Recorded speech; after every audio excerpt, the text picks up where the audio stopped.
didn't have the diffuser, when we shine the light down, you see a pretty crisp light.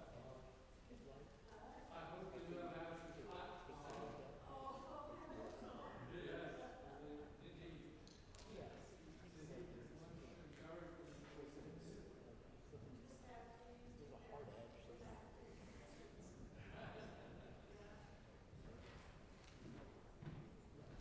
What's that?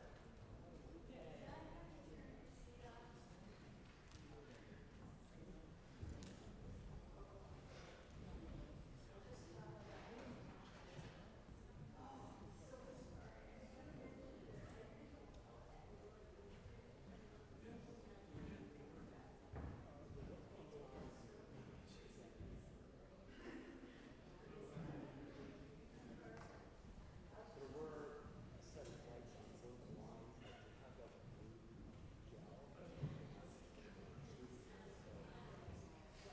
Maybe they were short.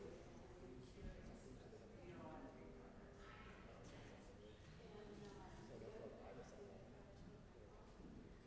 My place is very cool with blue lights. Really cool. There's like these kind of like blue pieces that kind of say a blue light.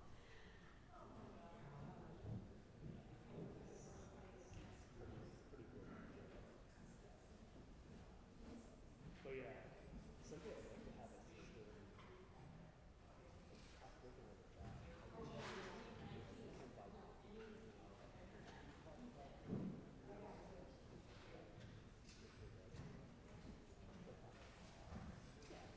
Well, I don't think you can put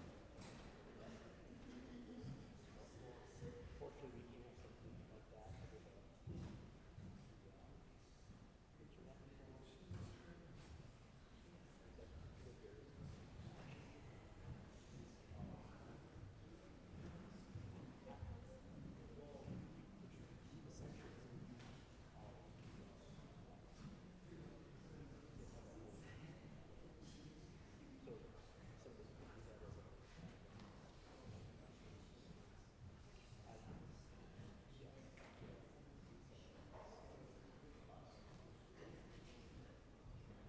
yeah. Yeah.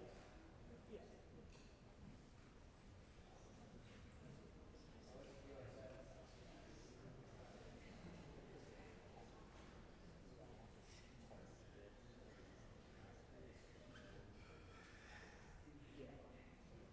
So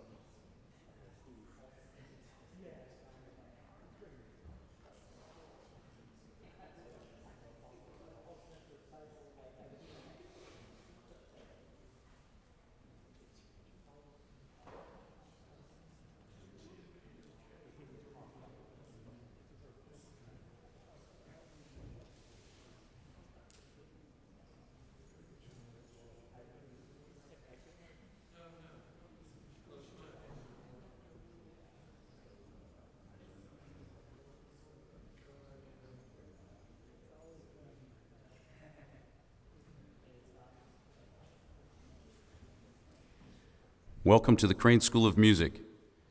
In the event of an emergency, please follow the marked exits and move away from the building until instructed to return. Also, recording devices are not allowed without the prior permission of the performers. We hope that you enjoy today's performance.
Tonight we're proposing something a little bit different. I'm composer Gregory Myrtle, and Anna and I, Dr. Hendrickson and I, have a long history of music making together, and this is the final product of those collaborations.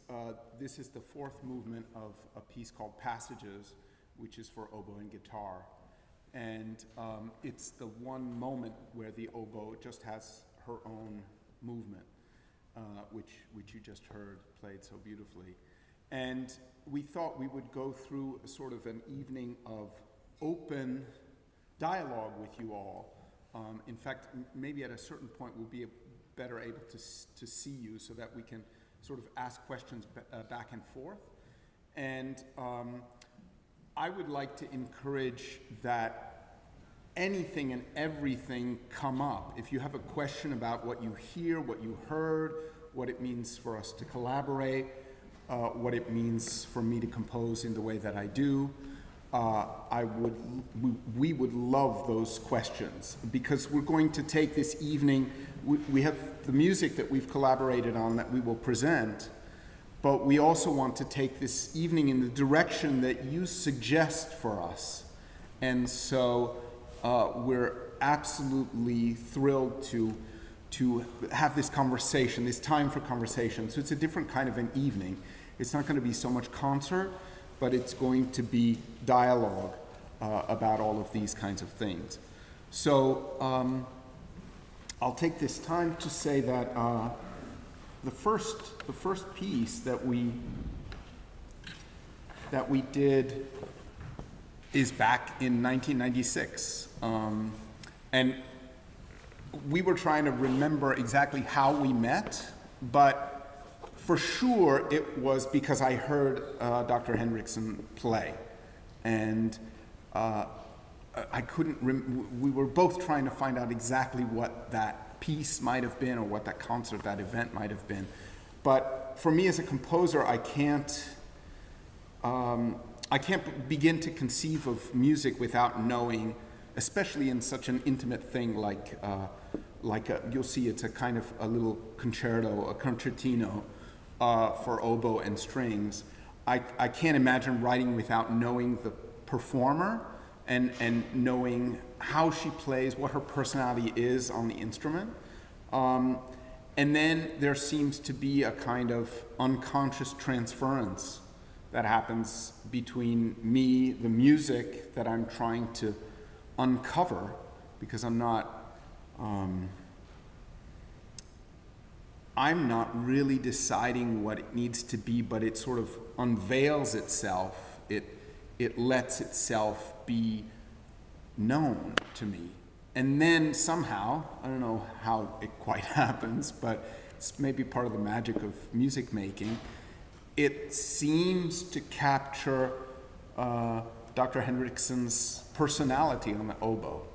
And I think my happiest moment for this first piece was when Richard Kilmer, who was professor of oboe at Eastman School of Music, where we met, commented on how much this suited Dr. Hendrickson. So that was a confirmation of this process that I'm talking about that just happens somehow, and I don't know how, but it happens.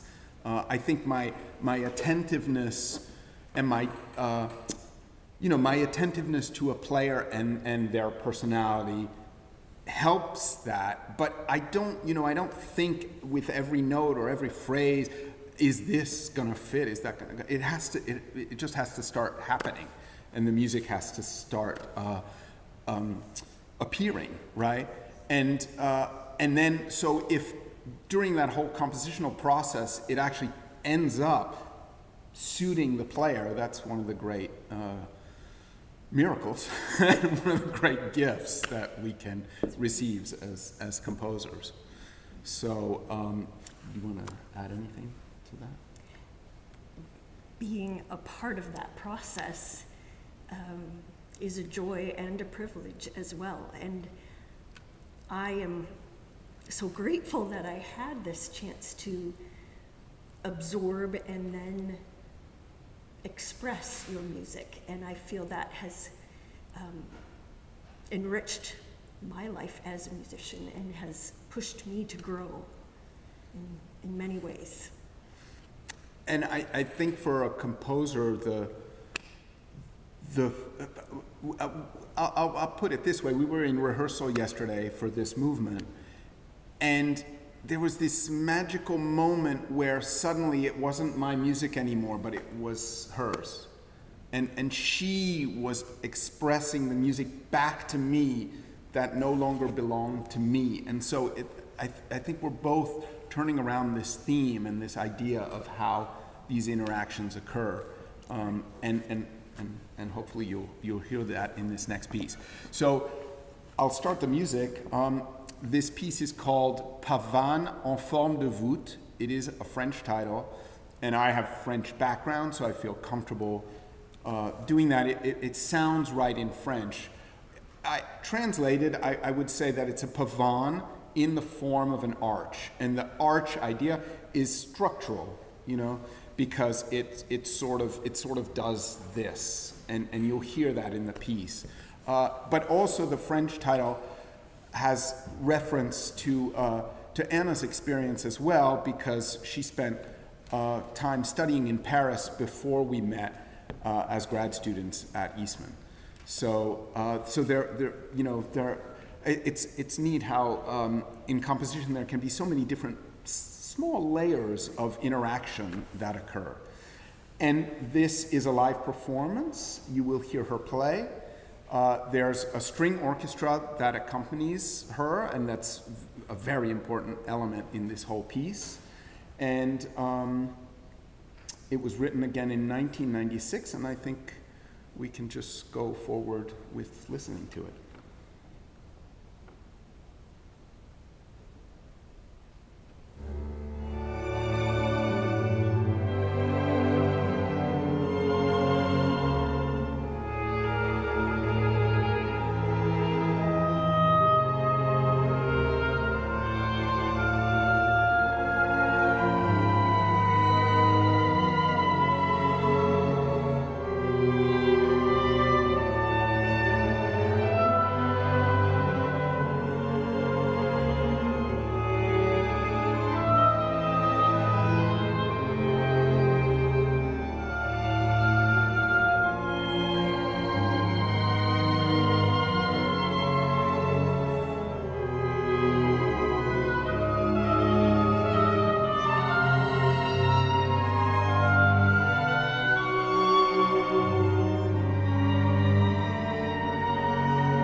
bring up the house lights a little bit?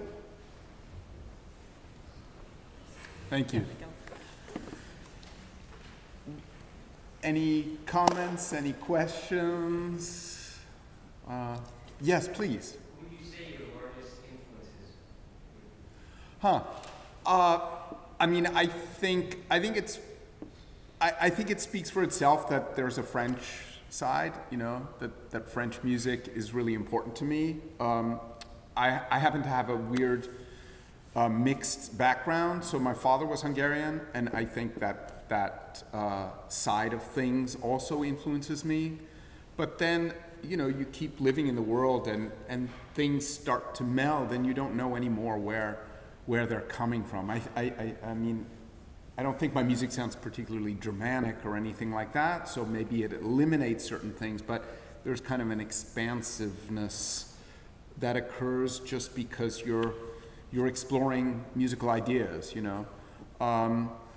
I also think, I think the ending of this piece is so clear that it's based in nature, it's not based in the urban, right? It's not city music. And it doesn't have that kind of, there's rhythm and there's drive and there's precision and things like that, but it doesn't have that sort of the sound of the machine or the urban sound. So I guess that's a general description of how I would feel the, you know, where my influences come. And in terms of composers, the list is just way too long. I mean, there's just so much. What I'm looking for when I'm interested in a composer is their voice. You know, how are they speaking specifically? You know, because I think that's what creation is about. What, you know, why we create as human beings, because we have this unique form that we live on this earth, and then there's a unique vessel that represents, and so no matter what you do, your music is going to be your own, you know, even as you grow into yourself and maybe your own voice and your own sense of what your approach is, what your aesthetics are. Nevertheless, you know, you have an intrinsic you, and I think that's what I'm most interested in. So when I'm talking about different composers, it's like their uniqueness, their particularities that touch me so deeply. So.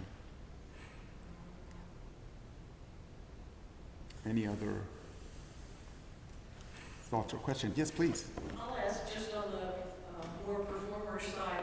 Anna, when you first played this, did you feel like it captured your spirit, or did that sort of grow your awareness of that connection?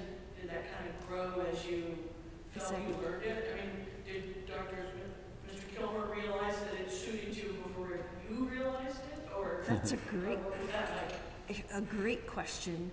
I did feel connected to it at first, but it certainly intensified.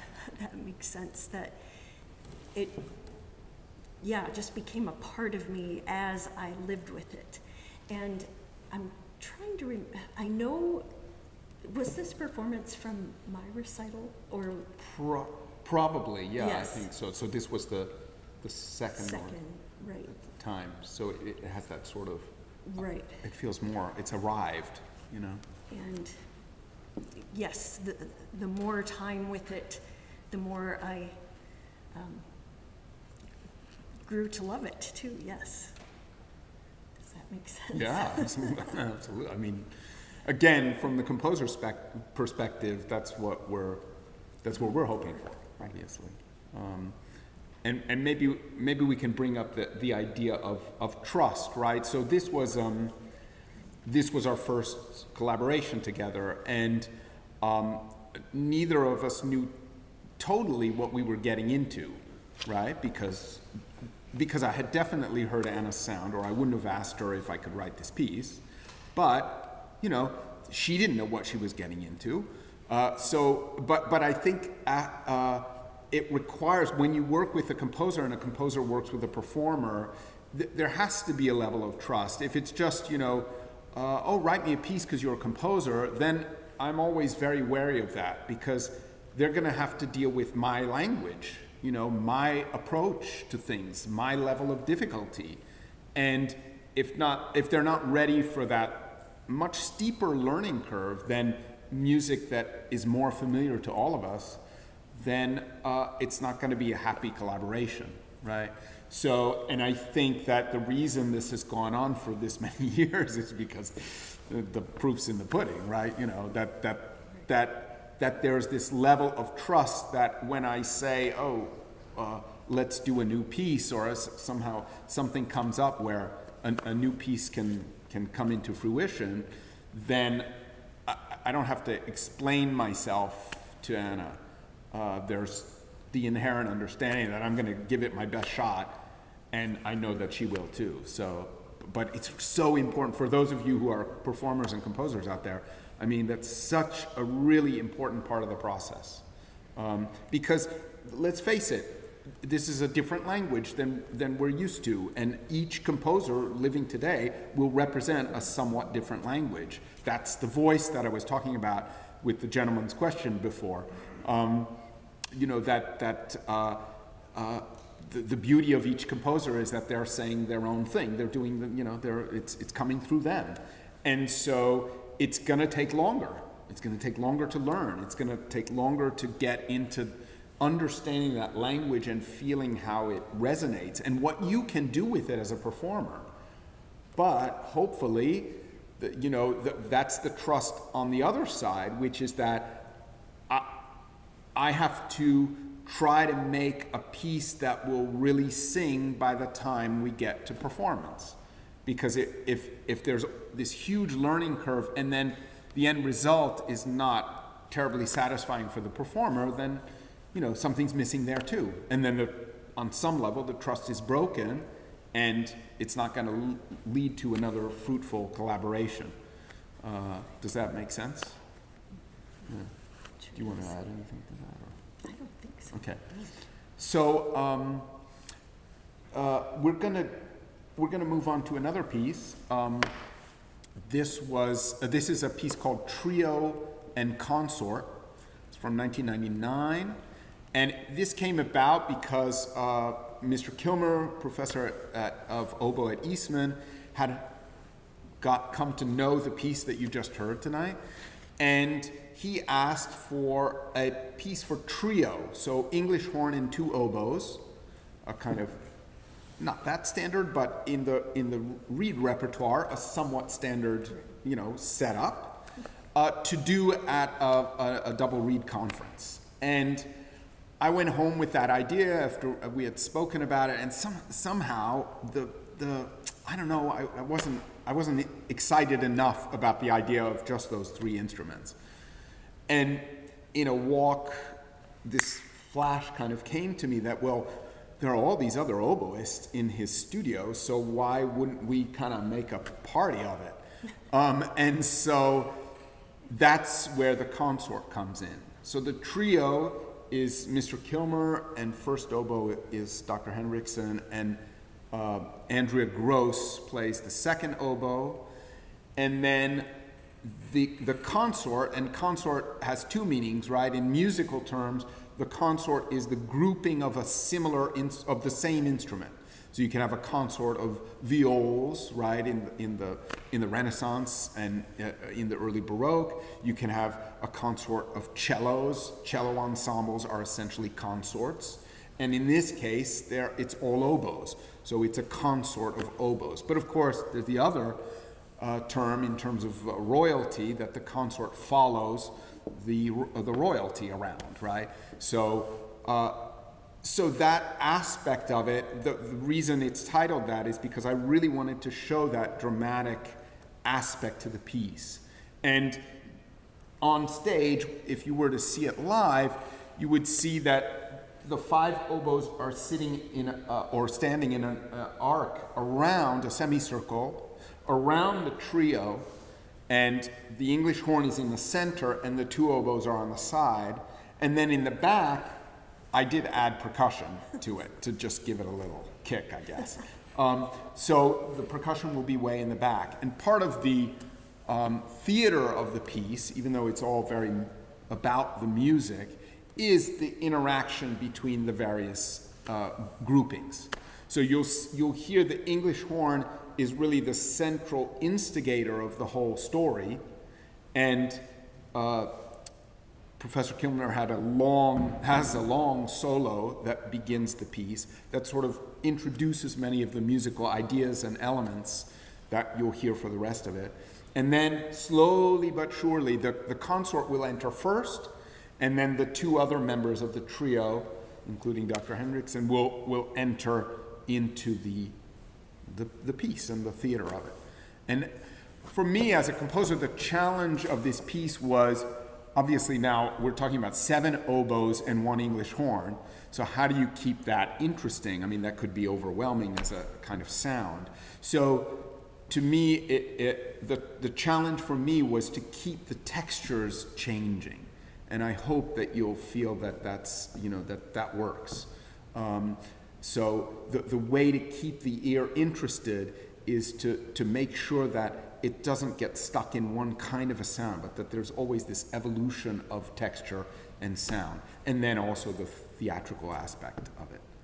So, any questions before we start about that? Okay, great.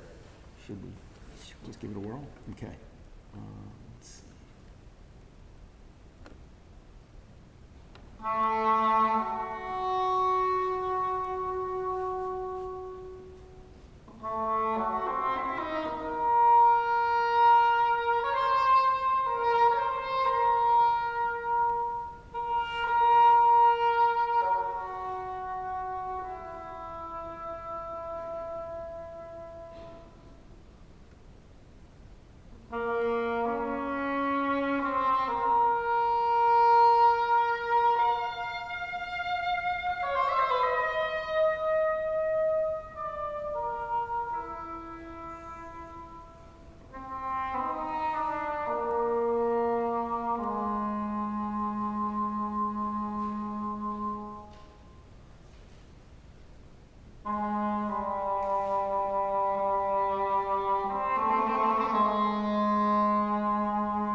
music as very impressionistic, full of pictures. Is that the way you compose? Do you have pictures as you compose? I tend, when I listen to music, not to have pictures in my mind. In fact, I tend to try and avoid pictures. But your music seems to force that upon me. Is that correct? For me, pitch and harmony is really essential. I mean, it drives me. Yeah, absolutely. I think this is a good example. The first piece is too, but of sort of to me, how one harmony changes to another, and when it changes, and when something lingers, and when something moves forward. All of that is really, really important to me. So you're pointing out absolutely what's in the music. There's a picture in that motion, isn't there? I think so. I mean, I always think of, I'm very concerned with the trajectory of the piece, right? Where is it bringing the listener? And what spaces is it carrying you through? And to me, at least, I know other composers do it with different ways, but for me, pitch and harmony and sort of the material of like contour and what a melody does and how it evolves over time, those are all very important aspects for me. So they carry my story along, let's say. Yes, please.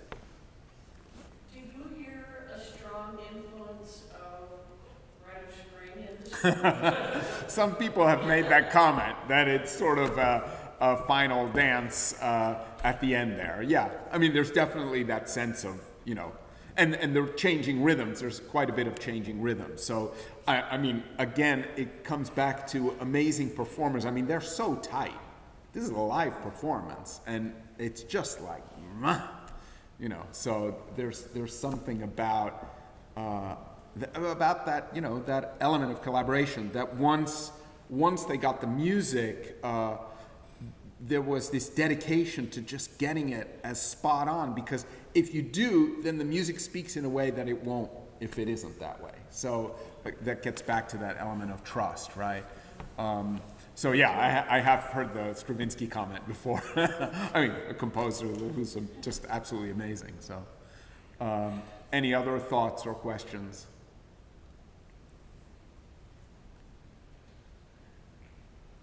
I'll ask another. Oh, please, yeah. I certainly don't mean to monopolize. I'm curious, Anna, do you find anything in Greg's language particularly challenging, either for your instrument or your musicianship, and how do you address that? Because I think that's sort of a common issue when we're looking at a new language, a new person's voice. How do we interpret that? Exactly, and I have grown so much by learning and living with your language. And one issue we brought up the other day was just breath, right? Endurance and building stamina and finding places to breathe and make the line soaring. It's a challenge, but one that I love as well. No. I just to part of the joy of the collaboration is that as a composer, I'm also learning, you know, as piece to piece happens. So I realized in the Pavane that it was quite an exhausting tour de force for Anna because I didn't create that many spaces to just pause, to relax for a second, and then pick up again. So it demands a lot of the performer. And I think over time, I mean, in trio and consort, there are so many different people playing and things going on that there's plenty of time to, you know, to rest and then come back in. And that's my deepening awareness of wind instruments and what it means to play it, right? So I think when we're able to premiere passages, I think you'll sense that maybe it's demanding in the same way that the music is demanding. I seem to go towards that, and but maybe it's a little bit more aware of the qualities of an oboe and a wind instrument. So I think we also learn that over time. Yeah. Right. I believe also the intricate rhythmic gestures that we want to integrate into the melody, that's a challenge, but it has taught me so much by, again, absorbing that. And yeah. You'll notice, I think, some of what Anna is talking about. That's clear in the pavane for those of you who happen to notice the opening. Then when it returns is almost like given a Baroque reworking. So there are many more notes and passages, and the rhythm becomes more complicated when it comes back.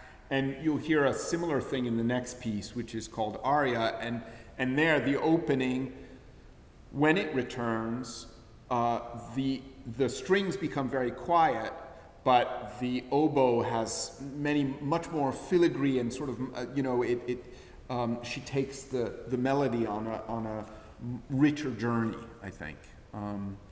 So that's part of the rhythmic intricacy that you're talking about, I think, right? There was one more question. Yes? How do you go about starting to write a piece? That's the classic perennial question. The question is, how do I go about writing a piece? For me, finding the opening is so critical. Like, if I'm not, it can take weeks for me to be sure that the opening idea, whatever it is, I hope you're hearing that there are different opening ideas, and you'll hear that in the next two pieces. And you heard that in the melody. But I need to feel like the first musical object is itself, is like, it's what it needs to be. And that's a very, it's a process that requires me to be receptive, because I can't make it, I have to find it, I have to uncover it. And so oftentimes I end up, I can't decide what the whole structure of a piece will be and then sort of figure out what the little details are. For me, I'm what I would call a bottom-up composer as opposed to top-down, where you figure out, the overall structure and then maybe you fill in. Because for me, coming from the organic beginning and then making the journey along the way, first of all, makes much more sense, and also I then have a conversation with the music. And in order to have that conversation and figure out what it wants to be, I need to have that first object, that first thing. And in each piece, it's a different thing. It could be, in the pavane, it's those chords in the strings and then that long line in the oboe. And then that becomes something that then builds the later sections. And in trio and consort, it's that long opening solo that keeps moving in different places, but then all of those elements will come back later in the piece. So I think that's how it integrates itself. But I have to be somehow satisfied with that first thing and feel like it's shown itself completely, it's realized itself completely. Because until it has that, I can't make decisions, right? It has to be somehow just what it needs to be. And there's a moment where that just happens. So, you're wondering, you could start a piece any which way, right? But somehow things start honing down and you start getting the sense that this is the object. And from there happens the rest of the piece. Which doesn't mean that sometimes I don't suddenly find the ending when I'm 2/3 of the way through and then, come back and things like that. So that's as the process is going about. But the beginning has to be solid and feel like, again, I'm using the word object because it reaches a concrete form for me, even though it's abstract music, right? but it's like a thing that I understand, and that starts to tell me what it is, right? And what I can do with it, because I've identified it as an entity. Does that help? Okay. Any other thoughts? Okay. Thank you for this exchange. It's really wonderful. So we will move to the next piece. This is simply called aria, and you'll hear that there is this sort of Baroque element in that it's almost, the oboe is almost the singer, right? And she tells the story over time, and she's accompanied by just 3 string players, so violin, viola, cello, such an oboe quartet. And you'll notice that, like in the pavane, there's an opening melody accompanied by quite a bit of string underlay, and then it goes through a B section, and then it comes back, and there the strings will quiet into just chords, and again, getting back to the idea of harmony and how important that is to me, and then the oboe will take the melody and spin it, and then it'll reach a bigger climax there and fade out to almost nothing. So to me it was, in the piece there's the drama of sort of the singer on stage, but that's just represented by the oboe.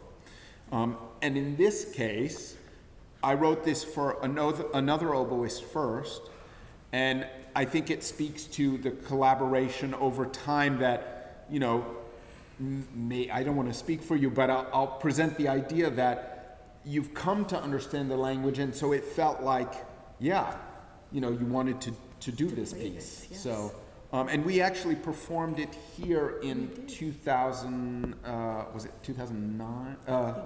Something like that, like 2009, when we were on tour with an ensemble that we had put together. So we would have loved to present it live, but we'll do it this way. So any other thoughts before? I think that's it. Okay, so here is aria.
You're lucky to have such a wonderful player here at this school.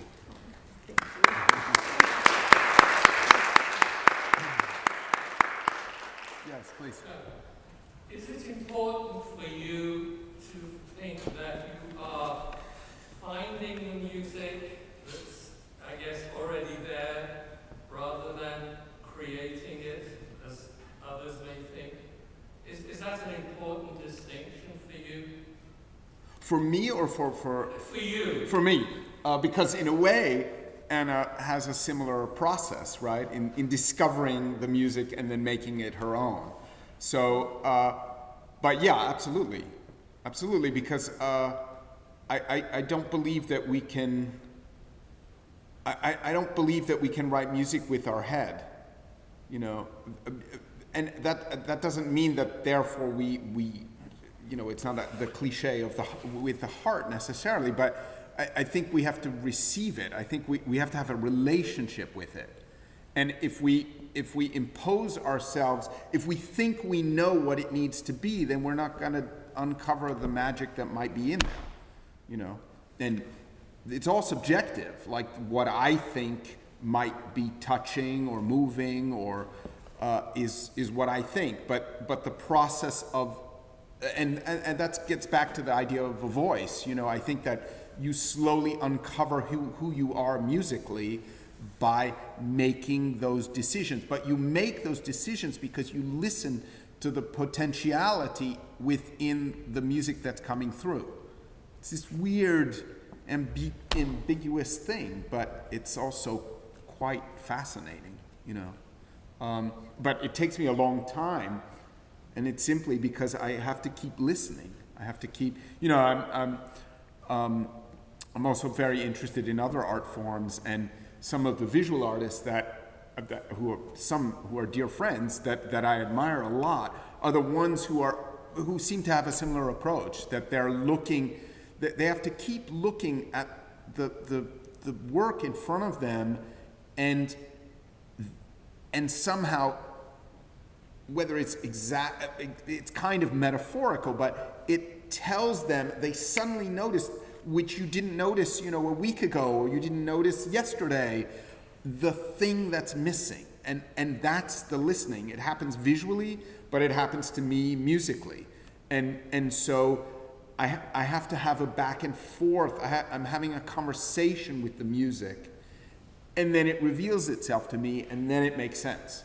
So oftentimes people ask me, well, how do you know it's the ending? And for me, that's very clear, because I've had this conversation, and then in this aria, it has to peter out, and the singer, the oboe in this case, the great diva has to end the piece, and the orchestra in a way, or the strings have faded from the scene, right? And that's just clear. That's just clear because it's revealed itself to me, because I'm listening, and I'm listening for, what's, you know, what keeps it vital? Like what keeps you as the listener listening and engaged and taking the turns and the spins that I'm asking you to do? You know, what is surprise? I mean, surprise is such a vitally important element in music making at any level, whether you're the performer or you're the composer. But if you have surprises every 5 seconds, there's no surprise anymore. It's actually quite uninteresting. So there's that fine, you know, high wire act of some consistency that allows for surprise. But if you only have consistency, then it feels like you only have consistency, right? But all of that is happening as I listen, as I am in dialogue with the music coming through. Thank you for that question. Yes? Your music is kind of like,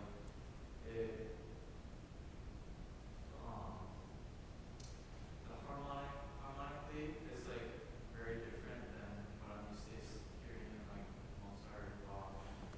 So I was just wondering if you could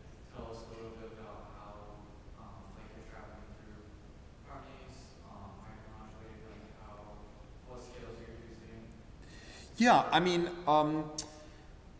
for me, the element of voice leading, even though it seems like it's such a contrapuntal thing from maybe, you know, the Renaissance, and then it has a new version in the Baroque and stuff like that. But to me, how a harmony leads from this, even if my harmonies are atonal, but how it goes to the next harmony is really important to me. And I think that's what creates, hopefully, a sense that there's a shape to them, that they're moving from one to the other. So I'm very attentive to how the voices within the harmony then span out. They're not going to do it the way that the Baroque did it, with the rules and regulations of it, but the sense that here's stepwise motion, here's leaping, here's spreading out. I think very much in terms of like the architecture of the harmonies, right? So something might be very tight, and then the very same notes might spread out to a big chord, and it is actually the same notes, but it sounds so different. So that's how they get kind of created over time. By watching how the notes move from one to the other, right? And then also it's like let's say there's a melodic line in the oboe, and then suddenly it feels like it just needs that bite, or it needs that release, or it needs that, I'm always concerned with what's an open sound, what leads the ear to the next place, and what shuts it down, like we've come to a cadence. So all of those things that come out of tonal music, I'm being attentive to in this music, even though it doesn't have the same kinds of pitches, right? And I think you can hear that in the music, that there are things that have great tension and release. I mean, that's basically a concept of tonal music, right? That the leading tone needs to reach the tonic. And sometimes when it doesn't, then it really freaks you out. And that's part of the play composers essentially were manipulators of music, right? But in a most wonderful, glorious way, right? So being attentive to all of those things is how I think about harmony, Yes, Yvette?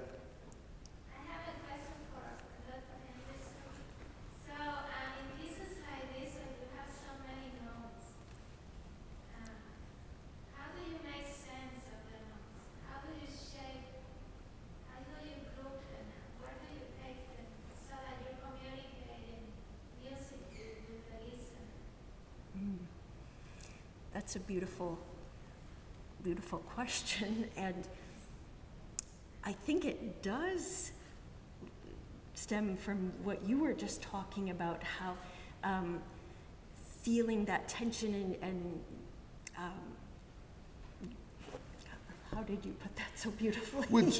Just that there are moments of release, openness, yes. Closed. And moving toward that and letting the groupings show that, and living with it and trying different ways. And then it makes its way known as well, just like you are, like having a conversation with that. And I think there's also just to add to what Anna's saying, there's just she just gets it. I don't know how else to explain it. So that, there are performers that I have to work with, and I'm really encouraging them this way and that way and blah, blah, blah. And there's a lot of discussion and dialogue in rehearsals. And then there's just like, I don't know, maybe is that what I mean when I spoke before about the relationship with the performer and somehow knowing their personality? But I don't feel like Dr. Hendrickson has a very complicated process of understanding it, because it's as if it was meant to be hers. And even this piece that wasn't specifically written for her, I didn't know the other oboist as well, so it's almost as if I was using in my ear her sound, which is why I think it sounds so natural. So there's those sort of wonderfully innate musicians who just feel it, and you don't have to say much, because once they know what to do immediately with a phrase. They feel where it's going. They understand how it drops off. And honestly, it also, for me, when I hear her work on the music, it just happens. It's just this innate understanding for what it's doing. And that, as a composer, you can't ask for anything better than that. But I honestly, I'm speaking for her, but for me, as the composer, listening to her, she just gets it. It's just there.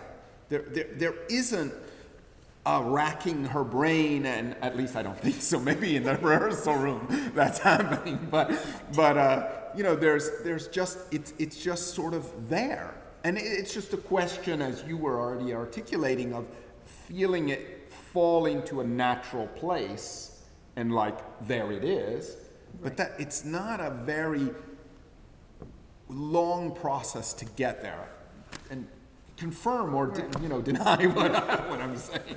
I confirm. Okay. Yes, I do. Okay. Yeah, I would just say that's definitely Anna's strongest special gift. The music just flows from her. And, Oh, my goodness. What she plays, it sounds beautiful, all this. Well, thank you. Yeah, Oh, my yeah. goodness. So you understand why I love to write for her. So, any other thoughts? Yes, please. So, from these collaborations, what do you learn about writing for the oboe that you feel the most impacted your understanding of the instrument? Yeah, that's such a great question. What did I learn about the oboe? I feel like my job as a composer from the outset, so for the pavane, the first piece that you heard is an example of that, is to spend a lot of time with that instrument and with the music that has been written for it. Because that's how I integrate what it is into my own music or my own understanding. So I don't know if I would say that that's what I did before writing her the first piece. And then since then, it's been the joy of, this is going to be something different. Like, what do I do? What do I say this time with the oboe? I feel like I know it. Yes, there was that discussion of breathing and things like that. So there are elements, there are things that you just kind of pick up and you learn from the experience. But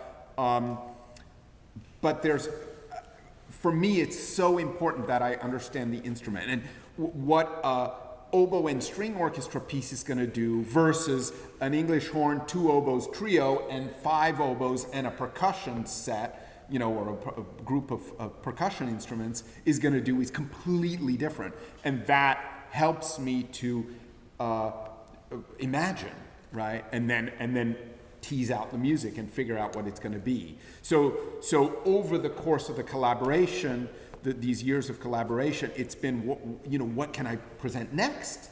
Like, what haven't I said yet with this instrument? Tonight's piece is a great example of that, because what inspired it was this idea that so much oboe chamber music relies on the piano, right, as so many wind instruments do.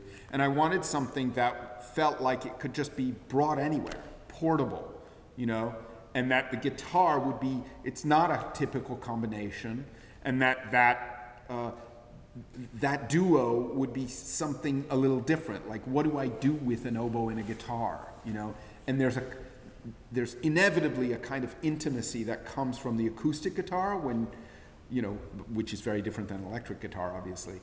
So that informs the whole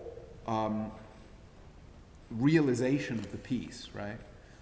So for me, that's how I would say, that's what I would make as the difference, right? So when I first started writing for guitar, which was much later than writing for the oboe, I really had to, we all know the sound of the guitar in so much music, but I had to understand it from my perspective and really spend a lot of time with that music before feeling capable, because I don't play the guitar, right? So so it's that process of listening to all of that music and sort of integrating it.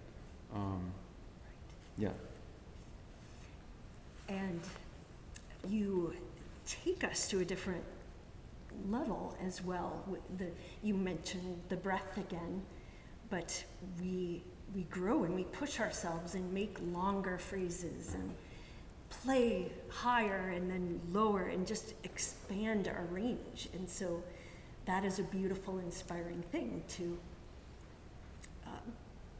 go beyond. And so I thank you for that. Yeah, thanks. I mean, I think that also speaks to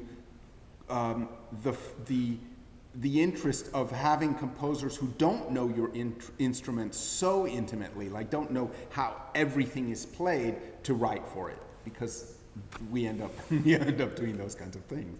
I mean, you know, the great examples are the two Tchaikovsky concerti, the violin one and the piano one, that were considered completely unplayable at the time, and the two people he wrote it for told him they weren't going to do it. And now, if you're a violinist and a pianist who is going to be out in the concert hall, you must be able to play them, right? So, and that's exactly this expansion that we're talking, that Dr. Hendrickson is bringing up. So it's on some small level, it's fun to be a part of that. Yeah. So let's go to our last piece here. This was a work written for Anna, and I wanted to bring in the idea of song. So it's a piece for one singer and three instrumentalists. There are several instruments in the percussion part. And what intrigued me in this piece was the challenge of writing for 4 totally different timbres. And what do you do with that, and how does that create a sound world? So the timbres are mezzo-soprano, oboe, acoustic guitar, and percussion. One percussionist with quite a number of percussion instruments. And I'm going to just show the 2 final songs. It's a set of 7 songs. It's based on poetry by Georg Trakl, who was an early 20th century Austrian poet who wrote very imagistic poetry that really attracts me. And I'll just read you the text so that you have something to grab onto. The 6th song of the 7 is called Night Song, and it reads, "Come fetch me, pain, my wound brightens. I am indifferent to this torment. Out of these wounds something is growing. Look, a star in the night, beyond our knowing. Come fetch me, death, I am perfected." And the last song is called Hush. "Over the woods palely it shines, the moon that makes us dream. The meadow by the dark pond soundlessly weeps into the night. A heart extinguishes, and softly the mists swirl and rise. Hush, hush."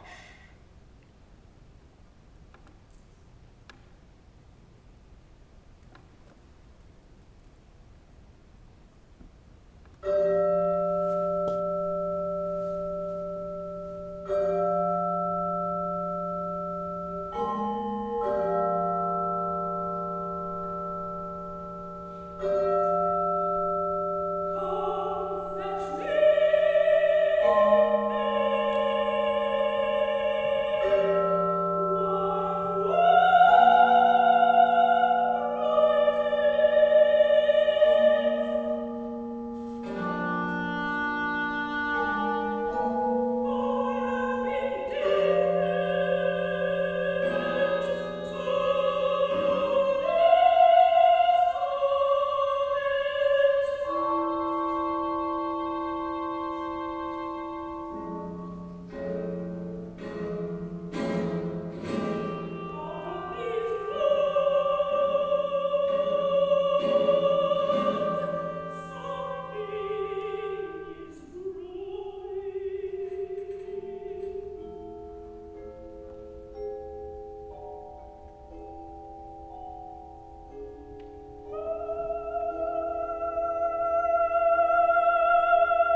for those of you who are oboists and wind players, you may have noticed that the personality of this oboist was not the same as the personality of the oboist you heard in the other pieces, and I'll let you speak to that.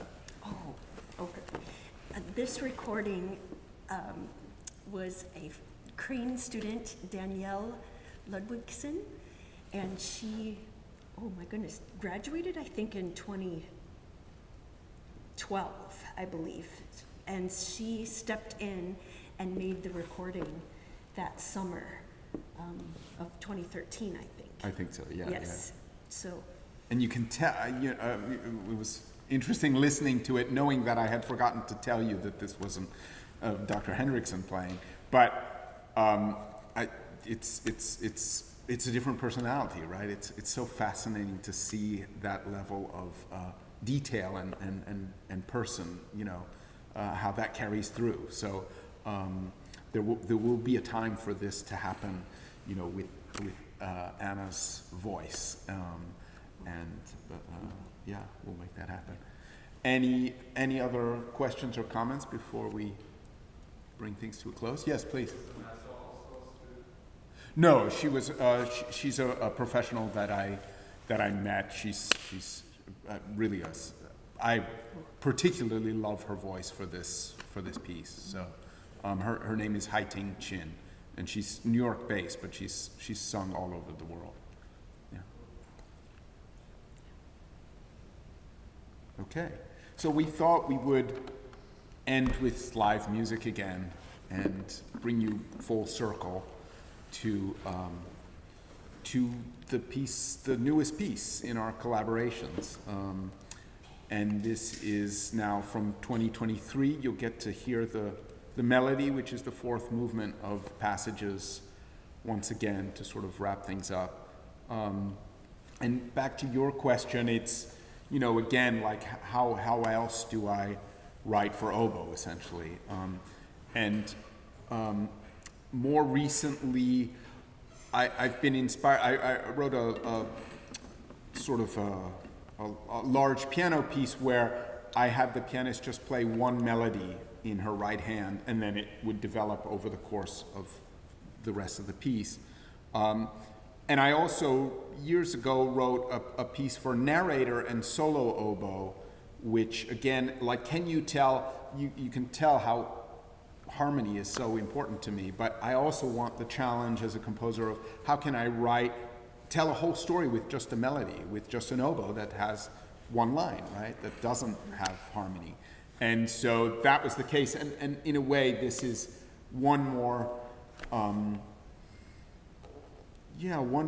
more iteration of that, or one more aspect to that idea, and it's fascinating to me how each time it changes, because again, I'm sort of trying to listen to what it does, what it needs to be. And this movement, the Passages is a 5-movement work, and it begins with what I call a moderato nobile, which is the noble moderato, which is the tempo marking. And then the second movement is called lament, and the third movement is called inner paths. And that's the lengthiest one, so it also has a kind of sense of an arch form, because the middle movement is the really important one. And after taking this 7-minute journey in that movement, then I just wanted something to just, like, we've made it through, and we come out on the other end, and this is what Anna sings for us. So. All right. Yeah.